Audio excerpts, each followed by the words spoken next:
My name is James Heath. I'm the division engineer here in the Colorado River Basin. So welcome.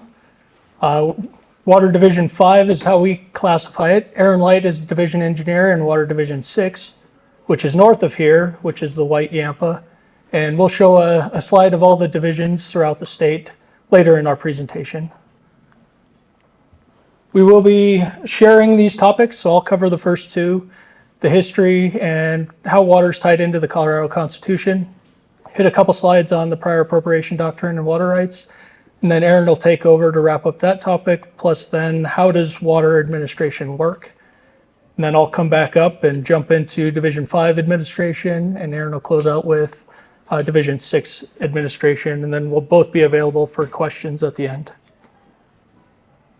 So a little history. It sounds like some of you weren't all in the earlier sessions. You may have been split, so we'll give a little background. We may hit some topics that have already been covered by the prior speakers.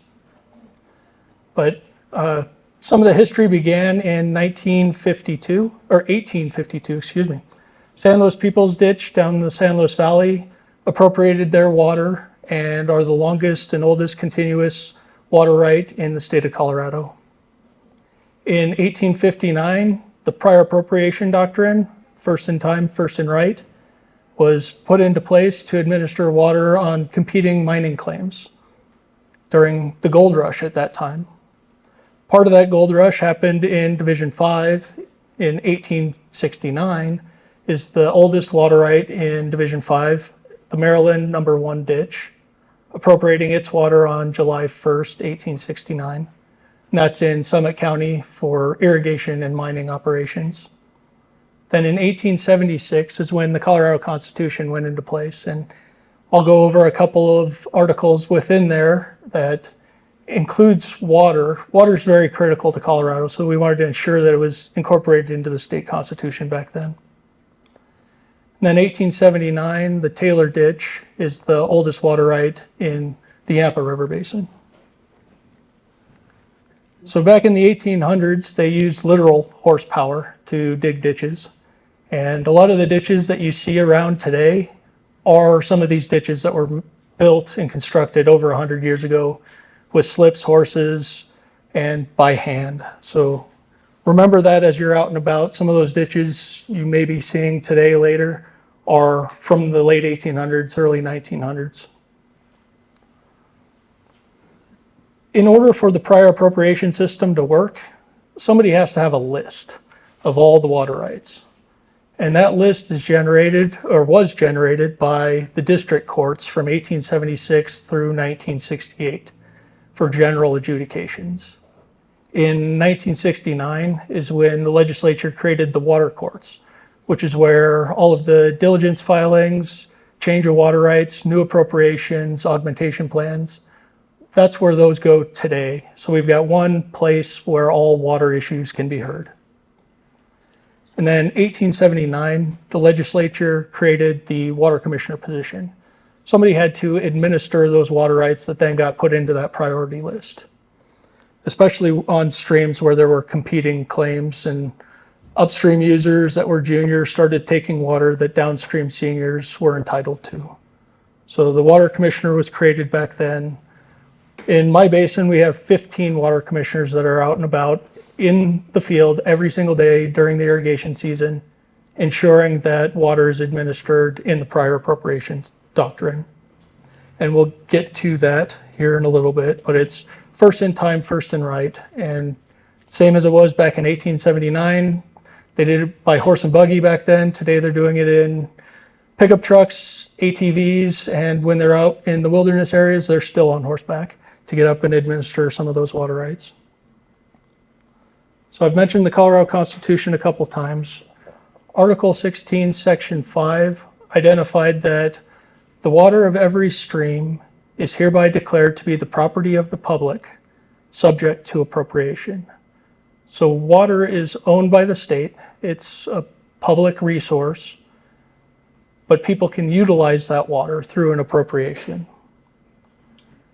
Section 6 then goes on to state that the right to divert the unappropriated waters of any natural stream to beneficial use shall never be denied. So if you go out to the Colorado River today, just right down here, and you wanted to pick up a glass of water and drink it, it might be a little sedimenty, but there would be nothing preventing you today. There's no downstream call on the river, so there is unappropriated water. So if you've got a construction project, you've got a pump and a haul truck, and you need water for your construction project, you can back up to the river today at a boat ramp, fill up your truck, and go and use that water. Or you could put a pump in the river and pump out for your irrigation operations. However, as part of the next clause, the priority of appropriation shall give the better right. So the prior appropriation doctrine got built into the state constitution. So if today we did have a downstream call, we would be administering all water rights junior to that call to ensure that the senior downstream right were satisfied. So now jumping into the prior appropriation doctrine and water rights. As I've mentioned before, prior appropriation means first in time, first in right. Those that put the water to use first, and they must put it to beneficial use. They can't just divert the water off the river, let it flow through a ditch and flow back to the river. That would be considered waste. So they would need to place that water to beneficial use. Those who did that first and promptly went to the district courts, or now the water court, to be put into that priority order, get to continue to use that water first before the people that came after them. Colorado water rights are a separate property right. They aren't necessarily tied to the land. You may see water rights on your deed to your property, but it may also be in a separate exchange and sale, potentially on another deed filed with the county clerk. And this is a little bit different than back east. The riparian doctrine tied water to the land. So out in the eastern part of the US, where there's plenty of water, plenty of rain, you could plant seeds and get a crop later in the season without having to put on irrigation water. They have the riparian doctrine, which those lands that are next to the stream or that the stream flows through, they get the benefit of that water first. Out in the arid west, where we don't have enough precipitation to grow a crop without supplemental irrigation, we needed to take water far distances from the streams to actually make that agricultural opportunity viable. So that's why we've gone to the appropriation system, because those lands may not have a stream flowing through them. So you could dig your ditch through other people's property, convey that water to your property, and irrigate the crops that you needed back in the day. There are a handful of states that are kind of in the transition areas that have, depending on the stream basin, both systems within the state boundaries. Now, Erin will take over from here.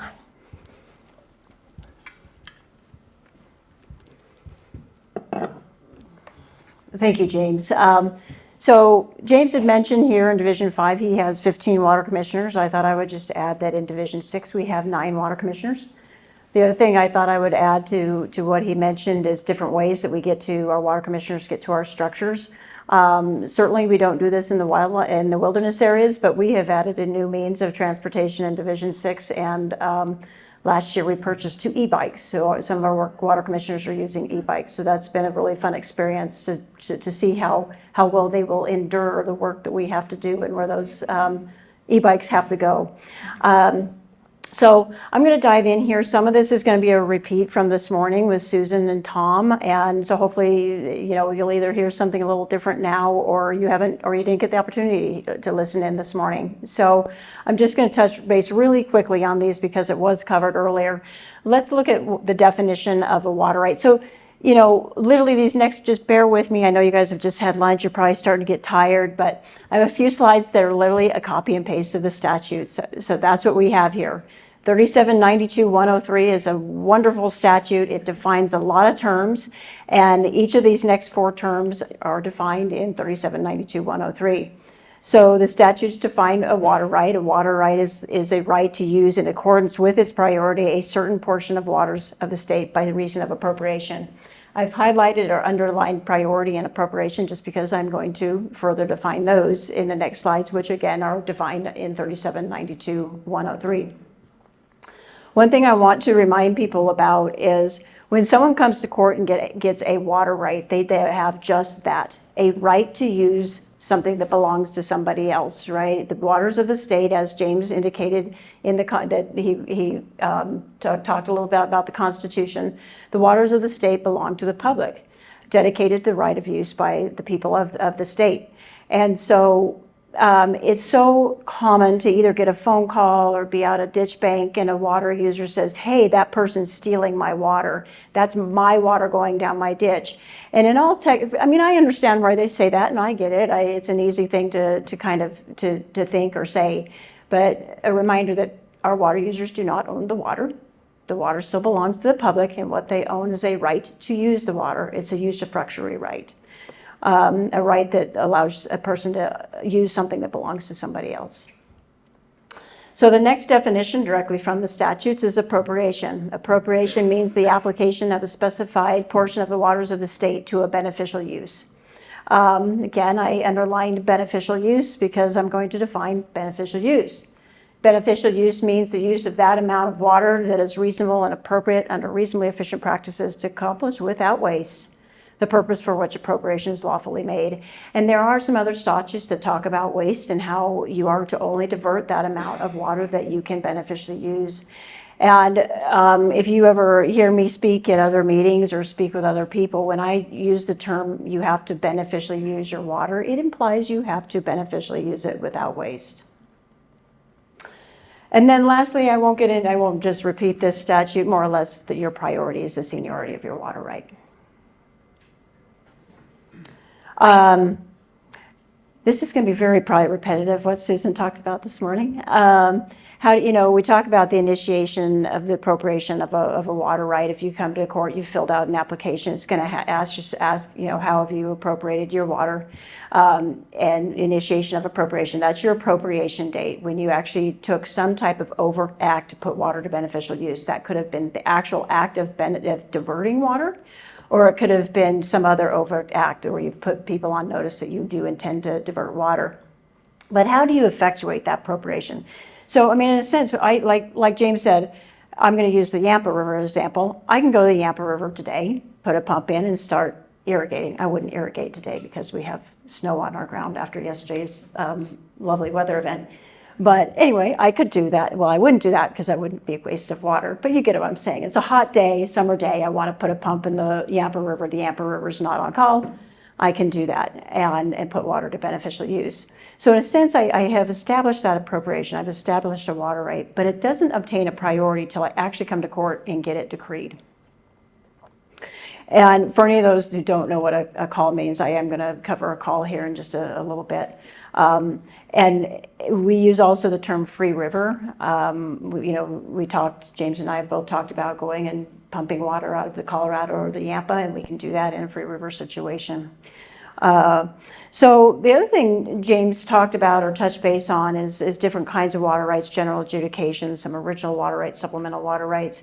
And some of you might be thinking, how does the Division of Water Resources do this? They have appropriation dates, they have adjudication dates. We also have something called previous adjudication dates. How do they keep track of who's the most senior water right? And we do that by creating, and years ago we created the administration number, though not referred to often anymore, but it's also referred to as a Holt number. So it's a mathematical compilation of the appropriation date, a previous adjudication date, and adjudication, previous adjudication, and appropriation dates. What this slide really is showing is just 3 different examples of a general adjudication that was the original water right, which means it was the original. When we say general adjudication, hundreds of water rights could have been decreed in that one decree at one time. This first one that I mentioned here, this is our first adjudication in the Yampa River, upper part of the Yampa River. We had 2 original adjudications in the Yampa, one of 1892 and one of 1894. And there is no previous adjudication date. And so their priority is really based solely on their appropriation date. And then we had supplemental water rights, which were the adjudications that came later. Ones that were the general adjudications as James made and mentioned, and then those post-1969 water rights.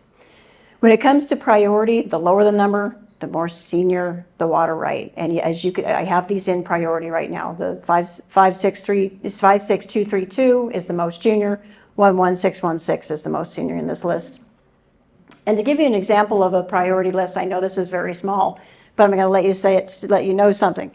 This is the priority list for the Yampa River, part of the first page of 80 pages. So lots of water rights that we have to administer, and that's why we really have to rely heavily on this administration number. It would be really hard to be looking at adjudication dates and appropriation dates and try to understand who's really the most senior. Last statute, I promise. So who is responsible for administering the waters of the state? It's the state and division engineers. But I know Susan mentioned earlier, let's be honest, who's really responsible is the boots on the ground. And we don't, I don't know if we give enough kudos and recognition to our water commissioners who are out there every day actually administering this water. And it's not just administering the water, it's dealing with the water rights, because sometimes it can be very hard when you have to go shut somebody's head gate off and tell them, I'm sorry, you're out of priority, and that's their livelihood, to be able to divert that water. So they do have a very difficult job. So how does water administration work? Let's talk about a call. How many in the room they'll say, how many in the room know what a call means when I say a call? Okay, most of you know what a call is. That's great. So more or less, when would we actually place a call? And this is another kind of misconception. I know we'll have water users call up and say, hey, I want to place a call on Talamantes Creek. And I'm like, well, you don't place calls on any creek. We place calls. But that's commonly done. What happens, though, really is a water user would be contacting us and saying, my senior water right's not being met, or my water right. It doesn't really necessarily have to be senior, however that would even be defined on a particular system. But this person says, hey, my water right's not being met. Will you go out and see if there's some junior diversions upstream that you could curtail so that I can, get my senior water right or water right fulfilled? And that's how that works. And then who can actually request that call? It can be anybody who has an adjudicated water right? And it doesn't necessarily, again, matter about the priority.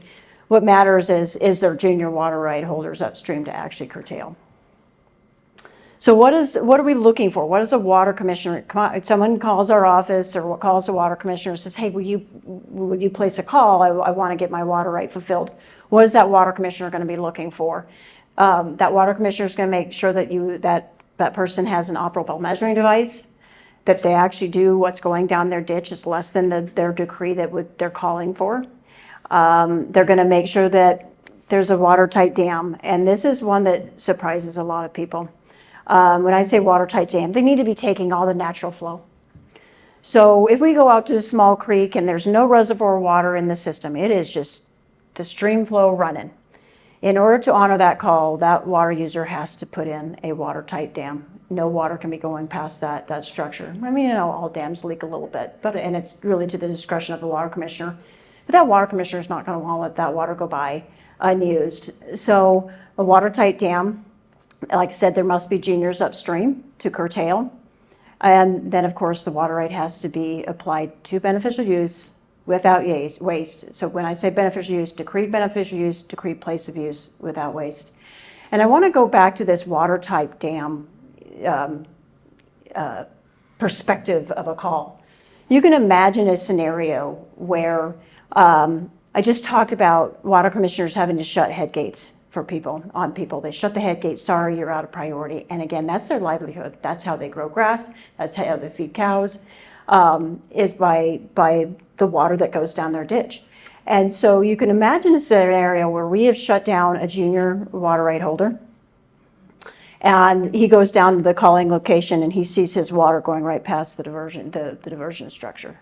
That's not okay. His livelihood is being harmed as a result of us letting water go by his head gate. So we're going to make darn sure that is a watertight head gate, and again, our diversion dam.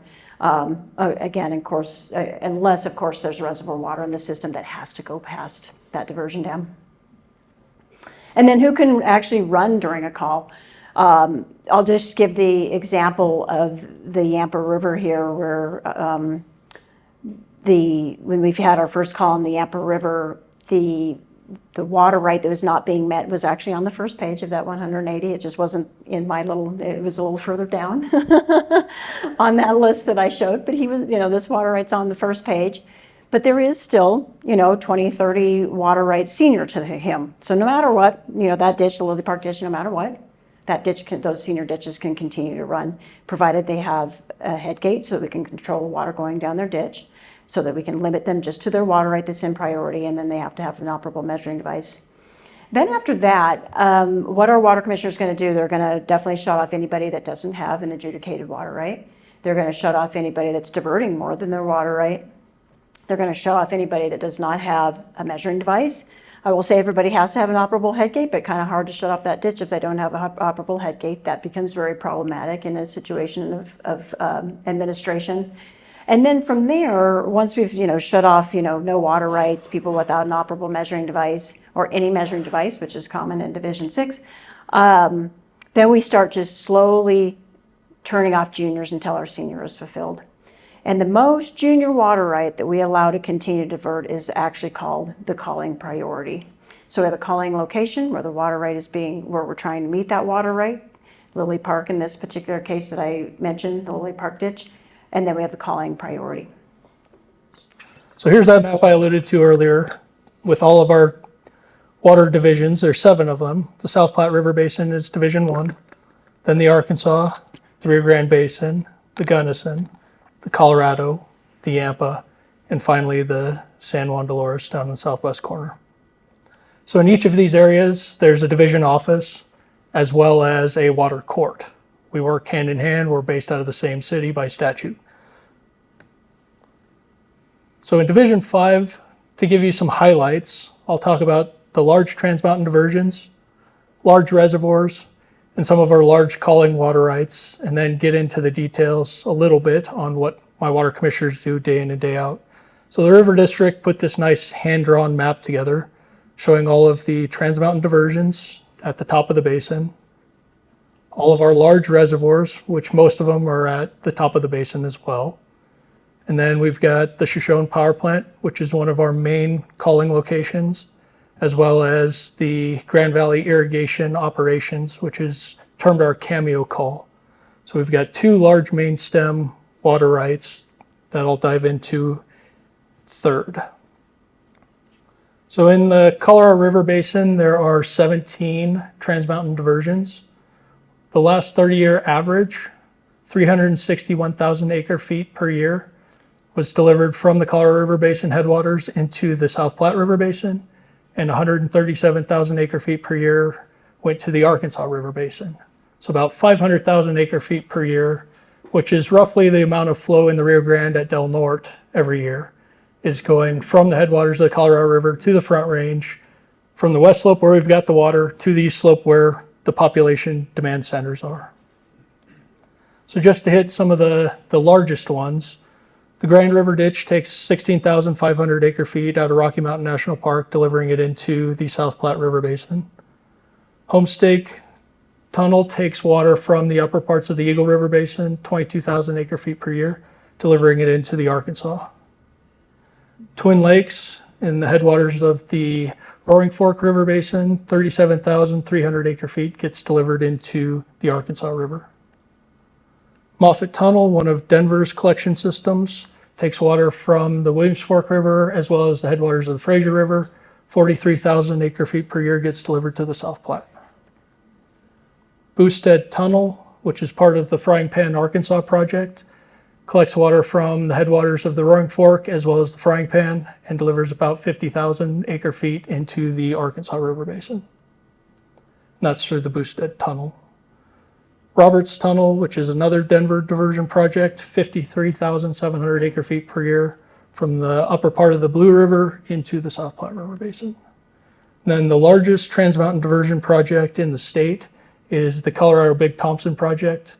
There's also a smaller project, the Windy Gap project. Both of them get diverted through the Adams Tunnel at about 212,000 acre feet per year from just below Rocky Mountain National Park. So most of the reservoirs that I mentioned are pretty high in our basin. They're typically tied in with the Trans-Mountain Diversion projects. They're either west slope terminal storage that can then be delivered through one of those Trans-Mountain Diversion tunnels or ditches, or they're an augmentation replacement supply so that those collection systems can continue to divert out of priority without injuring those downstream calls on the river. Two of the reservoirs that I'll talk about are also compensatory storage for West Slope projects. So West Slope users got a benefit from these trans-mountain diversion projects as well. So just hitting on a few of them, the Homestake Reservoir, it's up at the headwaters of the Eagle River Basin. It's about 43,000 acre feet currently. It's got water rights for more that are conditional and can deliver directly into the Homestake Tunnel. Wolford Mountain Reservoir is about 66,000 acre feet in storage. It's a joint project between the Colorado River District and Denver Water. It's replacement supply for Denver Water and West Slope storage for West Slope users. Williams Fork, on the lower part of the Williams Fork, it's about 97,000 acre feet. It's primarily a replacement supply for Denver Water's Moffett collection system up in the Fraser and Williams Fork and their Roberts Tunnel project on the Blue River. Root Eye Reservoir is a little over 100,000 acre feet in storage at the lower part of the Frying Pan system. It's replacement supply for the Frying Pan Arkansas project, as well as compensatory storage for the West Slope users. So a good chunk of that water goes to West Slope benefit. Green Mountain Reservoir is our big workhorse within the basin. It's a little under 155,000 acre feet in storage, about 3/4 of the way down the Blue. It's got 52,000 acre feet of storage dedicated to replacing depletions from the Colorado Big Thompson project, and then 100,000 acre feet is dedicated to West Slope purposes. Dillon Reservoir on the Blue River, about 257,000 acre feet in storage, can deliver directly to the Roberts Tunnel for Denver Water. And then the Colorado Big Thompson project has several reservoirs. Grand Lake is a natural lake, which has about 68,600 acre feet of volume of water in it. But per agreements, it's only allowed to fluctuate within a 1-foot interval, so there's not a lot of usable storage there. Similar with Shadow Mountain, it's the next downstream reservoir. 17,000 acre feet of storage, but it makes sure to balance and fluctuate that Grand Lake level to keep it steady. Lake Granby is the largest West Slope, well, Division 5 West Slope storage, which is 540,000 or so acre feet. And that's where most of the West Slope storage for this project occurs. Willow Creek Reservoir is pretty much a pumping forebay for water that flows into Willow Creek that they can then pump up into Granby. And then Windy Gap is down below the confluence of the Fraser and the Colorado River. I built this slide back a couple of years ago, so it was at that time about 445 acre feet. After the reconstruction of the dam and the building of the connectivity channel, it's now about half of that. But Northern uses that as another forebay to pump water into Granby. They're pumping water from Willow Creek into Granby. Then they pump water back from Granby into Shadow Mountain. It increases the elevation of Grand Lake, and gravity feeds the Adams Tunnel to the east slope. So now let's talk about some of the calling priorities on the west slope and how they drive our administration. So the two that I want to talk about, one is the Shoshone Power Plant in Glenwood Canyon. Just above there, we've got a stream gauge on the Colorado River, the Dotsero gauge, which is what we use to determine the measurement of water in that area for that particular water right. And then we've got a series of water rights down in the Grand Valley for the irrigation operations. And we've got two gauges, one on the Colorado River and one on Plateau Creek near Cameo that we use to administer those water rights. So talking about the Shoshone Power Plant first, it's got two priorities, a 1905 priority for 1,250 CFS and a 1940 priority for 158 CFS. Both of those are relatively senior, especially when it comes to relationship with the Trans-Mountain diversions and storage that's above there. So even that 1940 priority will call out most of the Trans-Mountain diversions and place the system on call. And that's 1,408 CFS that gets drawn from the upper basin, the Eagle, the Blue, the Muddy, the Williams Fork, the Fraser, and the main stem of the Colorado, on down gets put through a non-consumptive power generation operation and left in the river. So when we're delivering, when we're delivering the full 1408, generally we don't get a cameo call. There's enough flow being pulled in from the upper basin that there's enough to satisfy those downstream senior irrigation rights. Once we start to drop below 1250 CFS at the Shoshone power plant, just because there's not enough water in the upper basin, there's not enough natural flow to meet that priority even after curtailment of all junior water rights, then we will typically see a cameo call. That cameo call is made up from water rights from the Grand Valley Water Users Association, Orchard Mesa Irrigation District, Mesa County Irrigation District, Palisade Irrigation District, and the Grand Valley Irrigation Company. Driving I-70 through Tibet Canyon, you may have seen the roller dam right across the river.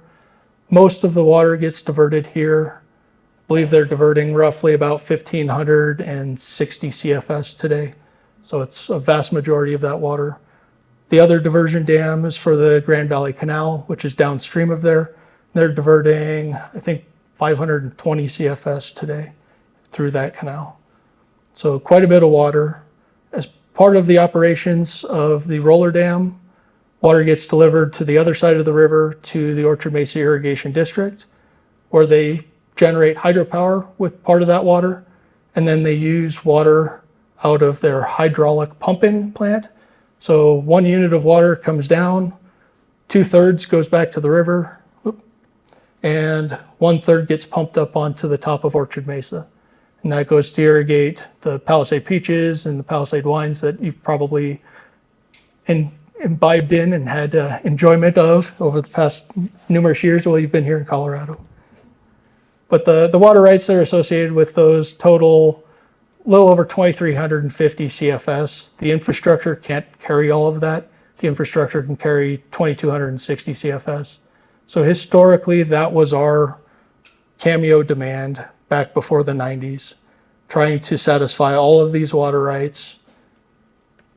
However, there was an exchange case called the check case, where those operations from Orchard Mesa can actually be dammed up and pushed upriver and delivered back to the Grand Valley Canal to satisfy the Grand Valley Canal's water rights. When you take out the hydropower right, the irrigation water rights that remain is 1,950 CFS. So based on the stipulation from the check case, that's the demand that we're trying to meet down at the Grand Valley. How we meet that is we watch the hydrograph. So the green line here is the flow at the cameo gauge. The red line here is the demand for, in the wintertime, that hydropower right. And then as the irrigation begins, then we start to see some irrigation demand come on. And then throughout most of the irrigation season, we're seeing a demand of about 1,950 CFS. So once we get done with our irrigation run, or the snowmelt runoff, and we start getting more into base flows, where we've got these orange shaded areas in 2023 is where we had to place a call, curtail junior water rights, make sure that any augmentation plans were making replacements so that their out of priority depletions were not injuring these water rights, ensuring that we had 1,950 CFS in the river.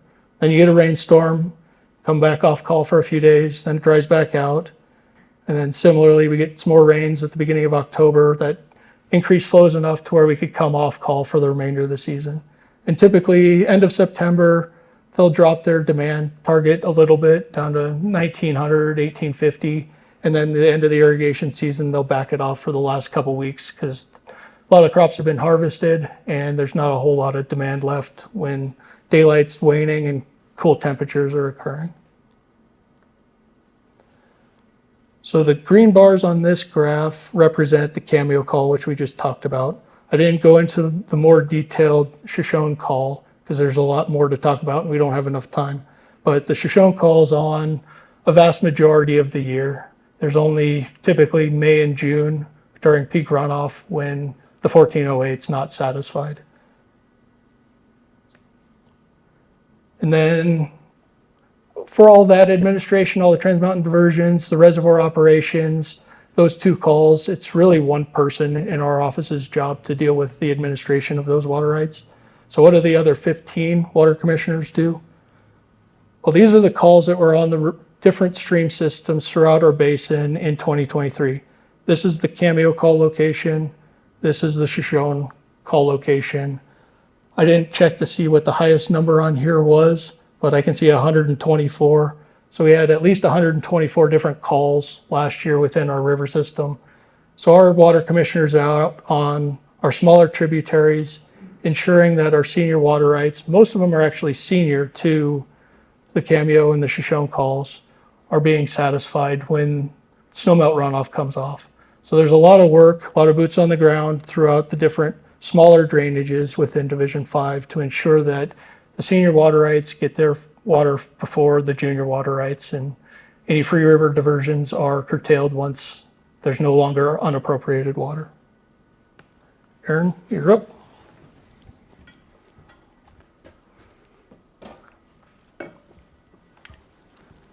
Okay. Time to talk about Division 6. I'm showing this same map just to give you a sense of where Division 6 is. We're up here in northwest Colorado, northwestern part of the state. And just to give you a sense of our basins that we actually cover, James mentioned the Yampa River and the White. We also cover a little bit of the Green. Yes, the Green River just pops into the state of Colorado. We cover that area. And then we also cover the North Platte. We're though actually the only division that has administration on both sides of the Continental Divide. This map I wanted to show you, it represents the areas in Division 6 that are over appropriated. And I could give an entire other presentation on what over appropriation means and what it means to water users and how it affects them. So I won't go into detail there. But historically, and for the most part, it's not a requirement, but typically I should say the state engineer will designate a basin over appropriated once we see systems going on call. And what does over appropriation really mean? It just means that there is more water demand than there is physical water available at some time in a given year. And this graph actually, it's color coded to show when areas became over appropriated.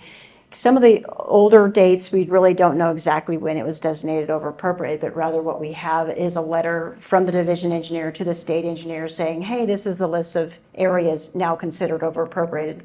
So like that deeper purple, for example, up here says that, we have a letter dated 1972 from the division engineer that said that basin is over appropriated. And likewise, this nice maroon for all of Jackson County and Piceance Creek, sometime between 1972 and 1985, the area became over appropriated. What you'll see here, this nice kind of lighter blue, which, people are probably more familiar with that more recent designation. That's the remainder part of the Yampa River that was designated over appropriated here in 2022. Just to dive in a little bit, I just think it would be, it'd be short-sighted for me not to at least talk about the North Platte a little bit, where even though the majority of that basin is considered over appropriated, the only thing that's really not is the main stem. Where we really only see a call today is on the Michigan River and the Illinois River. And I kind of mentioned those separately. The Illinois River is a tributary of the Michigan, but there are times when we'll see just a call on the Illinois, affecting only the Illinois River folks. Another thing to mention about the North Platte River is we do not operate under a compact in the North Platte River. Rather, we operate under the Nebraska v. Wyoming decree. And that decree is a book. It's a full book of how that decree is supposed to be managed. But we have, like Colorado has one page. And the one page, because all we have are these limitations on our water usage in the North Platte Basin. We have the limitation of up to 145,000 acres of irrigation each year. We can only store in a given year 17,000 acre feet for irrigation purposes, and then the trans-mountain diversions are limited to 60,000 acre feet in 10 consecutive years. We have 2 trans-basin diversions over here off the Michigan River. One of them is owned by the city of Fort Collins, that's the Michigan ditch, and the other ditch is the Cammon Pass ditch that is owned by the Water Supply and Storage Company. The only limit that we've come up against, and we have had to administer that limitation, is the limitation of 17,000 acre feet in a given year being stored for irrigation. Okay, just to talk about some calls that we've had, and you can tell based on that map of over appropriation, we've had a lot of calls in time, but we've had some first ever calls more recently. So I'm going to talk about some of those, and I'll talk about a longer call we've had too. But the Elk River the Elk River is a fairly large tributary of the Yampa. If people are not familiar with the Steamboat area, the Elk River comes into the Yampa right below, downstream of the city of Steamboat Springs. It actually produces more water than the Yampa River at that location where it comes in. So it's a big producer of water. So we saw our first call in 2010. It was a very short-lived call. But even given that call and me doing an evaluation of the flows in the stream, I did make a recommendation to the state engineer to designate the basin over appropriated, which did happen, and it took effect on January 1st, 2011. We did then have a 2012 call, which I want to come back to, but first I want to talk about what is the calling right. Why did we even have a call?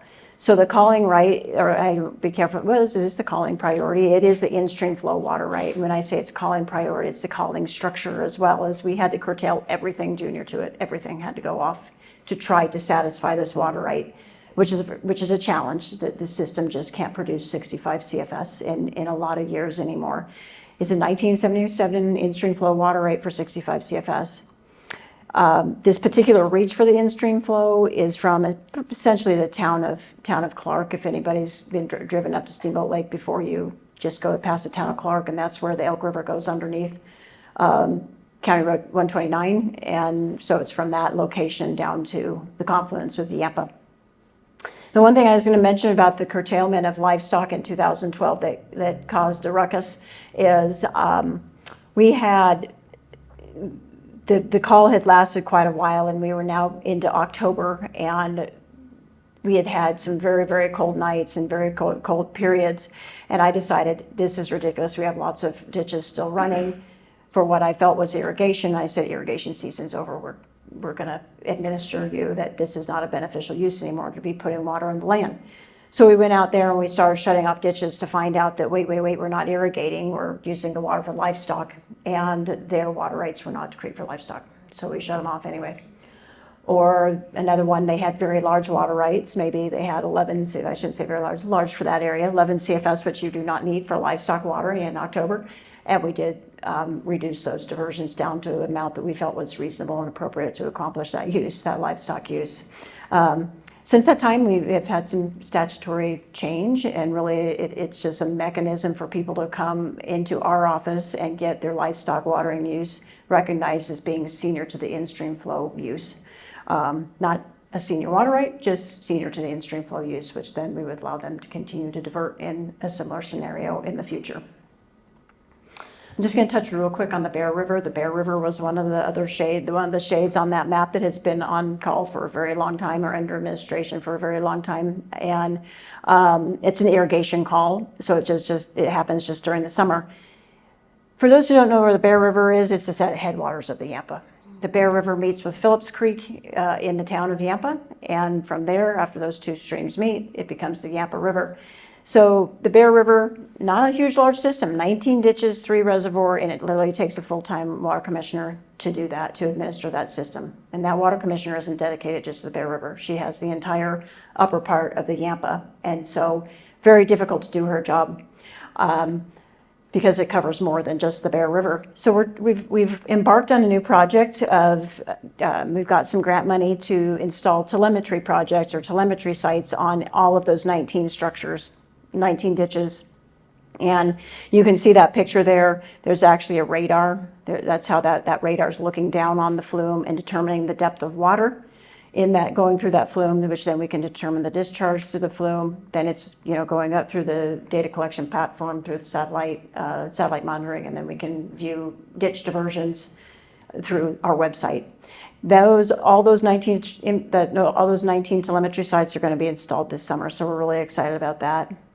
And then a local organization known as the Community Agriculture Alliance is actually putting automated gates on 2 of the structures, and it's going to be kind of a pilot project to see how that works. So excited about that and thinking that that's going to help with our administration. Moving on to the Yampa River Call, and I do want to respect our time so that people have questions. The Yampa River Call, we had the Yampa River Call, first ever call on the Yampa River in 2018. We then had another call in 2020 and 2021. Ultimately, that's what really kicked it off, that we went ahead and designated the basin over appropriated, which was effective March of 2022. I think I mentioned earlier, the structure that is the calling location is very, very far down on the Yampa River. It is right before the Little Snake comes into the Yampa River. And just a little ways down from there is where the Yampa River goes into the Dinosaur National Monument. So we couldn't get much further down the system, which kind of makes sense. You have all these upstream users enjoying the benefit of all the water in the system, and all of a sudden there's nothing left for the downstream user. So the Liberty Park Ditch water right is an 1886 water right, but as I mentioned earlier, we're not shutting everybody off junior to 1886. We're only shutting off what we need to, so that we can meet the demands of that 1886 water right. And then I just mentioned there the calling priorities. Depending on time of year, what year, we either were curtailing 1960 water, anything junior to 1960 or junior to 1972. Elk Creek Reservoir, just to give, I'm going to again try to be quick here. We have been protecting releases from Elk Creek Reservoir since 2007, and those releases are being made to recover the endangered species. And we do have a critical habitat reach in the Yampa River. It goes essentially from the town of Craig. It's Loudy Simpson Park area, if anybody's been to Craig. So anyway, it goes from the city of Craig down to the Green River. That's our critical habitat reach. The enlargement of Elk Creek Reservoir in 2006 allowed for the storage of about another 10 or 11,000 acre feet. And in that enlargement is 5,000 acre feet that is dedicated to the recovery of the endangered fish. And that water right is owned by the CWCB. And then they have an option to lease from the Colorado River District, who owns a portion of the rest of that right, not all of it, another 2,000 acre feet. And that's the critical habitat reach there, just to give you an idea of the reach. Right here is around the city of Craig, and then of course down to where the Yampa goes into the green. And then lastly, I'm just gonna, I'm gonna run out of time. Anyway, I'll just talk to you about the White River calls. We did have a call in 2002 that was, again, a relatively short call, but it's much higher up on the system, old agency ditch for irrigation. And I only mention that because when we had our call on the White River here in December 2022, it was kind of thought, oh, that's the first ever main stem call. That wasn't quite true. We did have that call in 2002. But this one that happened in 2022 impacted a much larger portion of the White River. The old agency ditch is located upstream of the town of Meeker, and the Taylor Drop Power Conduit is located just upstream of the town of Rangeley. So it impacted a much greater area. So the Taylor Drop Power Conduit, obviously decreed for power generation. It has its most senior water rights in 1966 water right, and its more junior water right is in 1982 water right. The senior water rights for 620 CFS, and then the junior, even though it's only absolute for 125, there's some conditional that hasn't been made absolute yet. And then just to note that the turbine capacity is 700 CFS, even though they have more absolute than that. Their turbine capacity there is 700 CFS. So we talk about, and there's the two locations of the old agency ditch and the Taylor Drop Power Conduit. What I have highlighted in yellow there, you have kind of the peach. That's the area that's already been considered over appropriated in the White River Basin. What's in yellow there is that, again, we just talked about, we've tended to designate basins over appropriate once we start to see a call. And so if we ultimately do designate the White River over appropriate, everything in yellow becomes over appropriated. So it'll be a very large chunk of the White River if we ultimately designate that basin over appropriated. Then I'll just mention quickly temporary loans for in-stream flow purposes. And we did have a couple loans entered into in 2012 that the State Engineer's Office approved. Back in 2012, those loans under 3783-105 were 3 and 10-year loans, so you could use it 3 years out of 10. And the first loan was out of Stagecoach Reservoir for for use in the in-stream flow reach between Morrison Creek and Lake Catamount, where Morrison Creek comes into the Yampa. You can see there what this CWCB in-stream flow amounts are. They operated this loan in 2012, 2013, and 2017, and so they ran out of their 3 years relatively quickly. And as a result of that, they now have, since that time, the statutes have changed, they've been amended, and now you can actually enter into loans that are 5 years and 10. So they've entered into another loan agreement with CWCB. It's Colorado Water Trust. The source is Stagecoach Reservoir, owned by Upper Yampa Water Conservancy District. The agency that has entered into the loan with CWCB is the Colorado Water Trust. So now they have a 5 and 10 year loan agreement. They did not operate that loan agreement in 2022 or 2023, but they have requested to operate that loan in 2024. One thing that this newer statute did allow, though, is a modification to the in-stream flows. It's called improvement flows, quantified improvement flows. They have done this for this loan, and you can see that the flows are quite a bit higher than the in-stream flow amounts that they've been allowed to release water for. So that's important, that we know that this is a recognized beneficial use of the water, because we're not going to protect water through a reach. You know, if they're going to release the water, are we going to protect it? We're only protect it if it's going to a recognized beneficial use. With these higher flows, we can now protect that water at those higher flows. And here's the in-stream flow reach on the Yampa River. By the way, that is literally the only in-stream flow reach on the Yampa River. It's a relatively short reach. And then lastly, we had a temporary loan on the White River as well. The in-stream flow reach there that can actually benefit from this loan is from where Big Beaver Creek comes into the White River all the way down to Piance Creek. The in-stream flow water right there is for 200 CFS. They also entered into their first loan in 2012. They operated the loan agreement in 2012, 18, and 20. So they've used their 3 years out of that 3 and 10 loan agreement. And then again, amendments to the statute that allowed them to enter into an expedited loan in 2021, which they did do. We did operate the expedited loan in 2021. So with that, I think I left us maybe 5 minutes for questions.